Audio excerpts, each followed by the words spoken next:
Praise the Lord. கர்த்தரும் இரட்சகருமாகிய இயேசு கிறிஸ்துவின் நாமத்தில் உங்கள் யாவருக்கும் என் அன்பின் வாழ்த்துக்கள். பிரியமானவர்களே, இந்த வார்த்தைகளை கேட்கிற ஒவ்வொருவருக்கும் கிறிஸ்துமஸ் வாழ்த்துக்களை தெரிவித்துக் கொள்கிறோம். இன்றைக்கும் நம் தியானத்துக்கு ஆதாரமாக லூக்கா எழுதின சுவிசேஷம் 2ஆம் அதிகாரம் 11ஆம் வசனத்தை தியானிக்கலாம். இன்று கர்த்தராகிய கிறிஸ்து என்னும் இரட்சகர் உங்களுக்கு தாவீதின் ஊரிலே பிறந்திருக்கிறார். 12ஆம் வசனம், பிள்ளையை துணிகளில் சுற்றி முன்னணியிலே கடத்திருக்க காண்பீர்கள், இதுவே உங்களுக்கு அடையாளம் என்றான். Luke 2:11 and 12.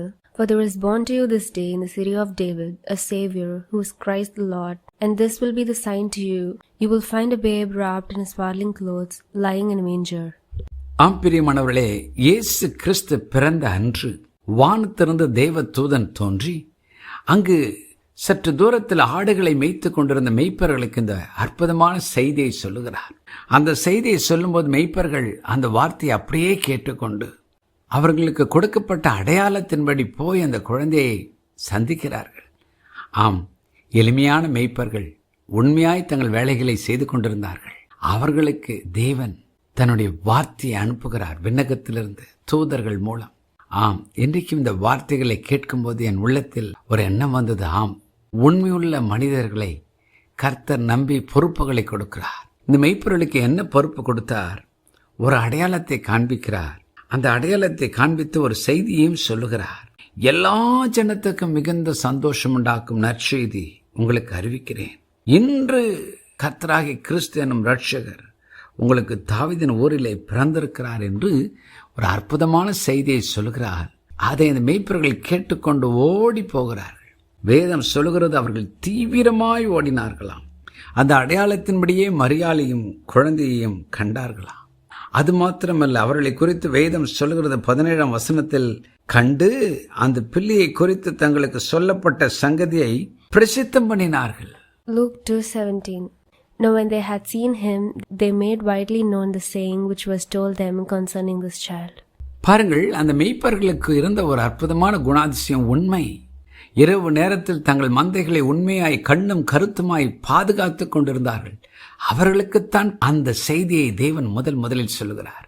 இன்றைக்கு இந்த வார்த்தைகளை கேட்கிற தேவஜனமே, தேவன் தன்னுடைய நற்செய்தியை, தன்னுடைய வார்த்தையை உண்மையுள்ள மனிதர்கள் கையில் தான் ஒப்புவிப்பார். இந்த மேய்ப்பரிடத்தில் ஒப்புவித்தார். அப்படியே அவர்கள் தீவிரமாய் போய் குழந்தையும் தாயும் கண்டுவிட்டு வேதம் சொல்கிறது, அதை எல்லாரிடத்திலும் பிரசித்தம் பண்ணினார்களாம். இன்றைக்கும் தேவனுடைய நற்செய்தியை, தேவனுடைய வார்த்தையை பிரசித்த பண்ண ஒரு கூட்டத்தை கர்த்தர் தேடிக்கொண்டிருக்கிறார். அந்த கூட்டத்தில் அவர் எதிர்பார்க்கிற ஒரே ஒரு தகுதி உண்மை, உண்மை, உண்மை. ஆகவேதான் பக்தனாகிய பவுல் தன்னை தேவன் தெரிந்து கொண்டதின் நோக்கத்தை எழுதுகிறார். 1 தீமோத்தேயு 1ஆம் அதிகாரம் 12ஆம் வசனத்தில், என்னை பலப்படுத்துகிற நம்முடைய கர்த்தராகிய இயேசு கிறிஸ்து என்னை உண்மை உள்ளவன் என்று எண்ணி இந்த ஊழியத்திற்கு ஏற்படுத்தினபடியால் அவரை ஸ்தோத்திரிக்கிறேன். 1 Timothy 1:12. And I thank Christ Jesus our Lord, who has enabled me because he counted me faithful, putting me into the ministry. பிரியமானவர்களே, இயேசு கிறிஸ்துவின் பிறப்பின் செய்தியை சொல்ல உண்மையுள்ள மெய்ப்பர்களை கர்த்தர் தெரிந்து கொண்டார். இன்றைக்கும் அந்த செய்தியை சொல்ல உண்மையுள்ள ஊழியக்காரர்களை தேடிக்கொண்டிருக்கிறார்.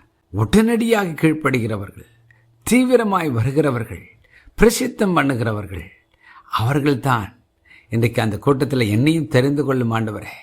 என் வாழ்க்கையிலும் அந்த உண்மையை தாரும், அந்த உடனடி கீழ்ப்படிதலை தாரும், தேவனுடைய வார்த்தையை எல்லாருக்கும் சொல்லும் ஒரு ஸ்லாக்கியத்தை எனக்கு தாரும் என்று சொல்லி ஜெபம் பண்ணுவோமா? ஜெபம் பண்ணுவோம். பரலோக பிதாவே, உம்முடைய குமாரன் எங்கள் அருமை ரட்சகனமாக இயேசு கிறிஸ்துவின் நாமத்தில் வந்திருக்கிறோம். நாங்களும் கூட எங்களுக்கு கொடுக்கப்பட்ட இந்த நற்செய்தியாகிய இயேசு கிறிஸ்துவின் ரத்தம் சகல பாவங்களின் கழுவியை நம்மை சுத்திகரிக்கும்.